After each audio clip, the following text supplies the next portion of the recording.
अरे कमी वापर पण अस्सल वापर. MDH काश्मीरी लाल मिरची पावडर.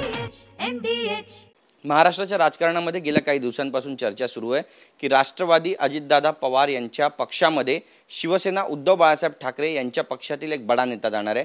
हा बडा नेता कोण आहे अशी चर्चा सध्या रंगू लागलेली आहे. याच दरम्यान सुषमा अंधारे यांचं अंजलीताई दमानिया यांच्याबद्दलचं एक ट्विट जे आहे ते सध्या चर्चेत आहेत. आपल्यासोबत अंजलीताई दमानिया, आपण त्यांच्याशी थेट बातचीत करणार आहोत. ताई, काय घडतंय महाराष्ट्राच्या राजकारणात सध्या? नाही, कसं आहे की तुमच्या त्या TV9च्या ट्विट नंतर मी माझा जो ब्रॉडकास्ट ग्रुप आहे त्याच्यावर लिहिलं होतं की या सुषमा अंधारे असतील का कदाचित, कारण मला जवळजवळ 20 फेब्रुवारीच्या आसपास अशी माहिती मिळाली होती की त्या जाऊन अजित पवारांना त्यांच्या घरी जाऊन भेटल्या होत्या आणि त्यांचं शासकीय निवासस्थान नाही, म्हणजे की कामाचं असतं तर बाबा आपण शासकीय निवासस्थानावर भेटतो, तर त्यांच्या प्रायव्हेट घरी जाऊन भेटल्या होत्या आणि त्या अजित पवार गटात जातात असं मला माहिती तेव्हा मिळाली होती.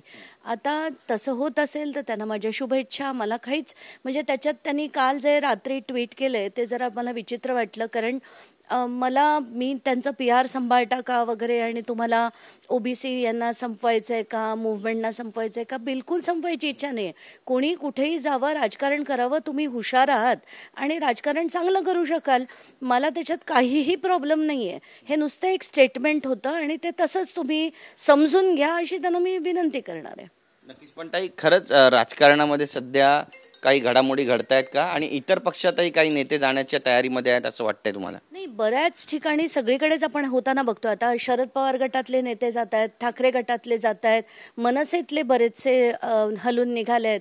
तर आत्ताच्या घटकेला प्रत्येकाला सत्ता हवी आहे, प्रत्येकजण सत्तेसाठीच आपापलेला आहे आणि त्याच्यात ते होताना दिसतंय. त्याच्यात मला असं वाटतं की आता पूर्वीचं जे वैचारिक राजकारण होतं ते आता उरलेलंच नाही आहे. त्यामुळे ठीक आहे, ज्यांना जिथे जायचं आहे, लोकशाही आहे, कोणी कुठेही जाऊ शकतं.